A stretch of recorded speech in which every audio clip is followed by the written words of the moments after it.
Nearly 2 years ago, we highlighted the early signs of a major shift in Brazil's ethanol industry. Today, that shift is becoming impossible to ignore. Brazil has long been a major ethanol producer, second to the United States. However, the country has historically relied on sugarcane to power ethanol production. Corn used for ethanol has expanded alongside Brazil's rapidly growing corn production, particularly in the state of Mato Grosso. According to Brazil's National Supply Company, or CONAB, corn ethanol is forecast to account for 28% of the country's ethanol production during the 2026 and 27 marketing year. That compares to less than 1% a decade ago. The build-out is backed by increased secondary corn cropping, which offers price-advantaged feedstocks that stores better than sugarcane, allowing for plants to run year-round. Corn has also proved to be more cost-effective as a feedstock for ethanol producers than sugarcane over the last few years. Record ethanol production is not translating to record exports, however. In fact, shipments are declining rapidly. Ethanol exports peaked in 2022 and fell to their lowest in more than a decade in 2025, and that is particularly due to the country's aggressive biofuel policy.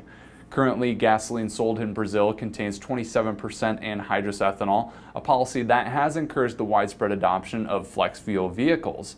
Meanwhile, the average ethanol content in U.S. gasoline was 10.5% in 2025.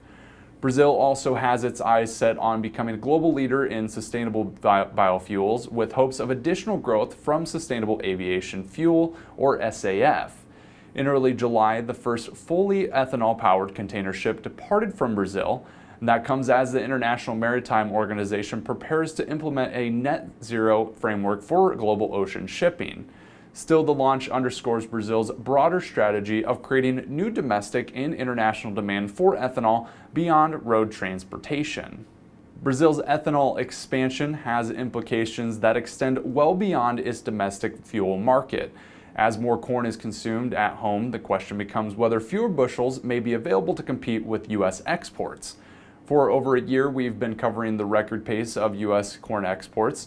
To date, shipments for the 2025 and 26 marketing year are running about 21% ahead of the previous season, and that is according to data from the U.S. Census Bureau.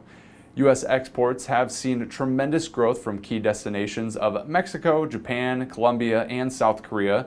Additionally, shipments outside of these four countries are up 48%, Spain also becoming a larger player.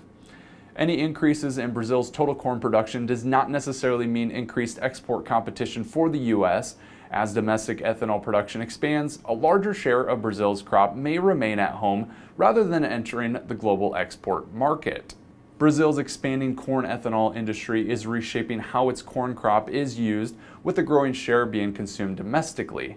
While Brazil is likely to remain a formidable competitor in global grain markets, stronger internal demand could help absorb larger harvests and reduce pressure on export supplies during years of record production. As Brazil continues investing in biofuels, corn ethanol will be a trend worth watching, not only for its impact on the energy markets, but also for its growing influence on global corn trade. Thanks for watching. I'm Dawson Schmidt, and this has been a special report from Trader PhD.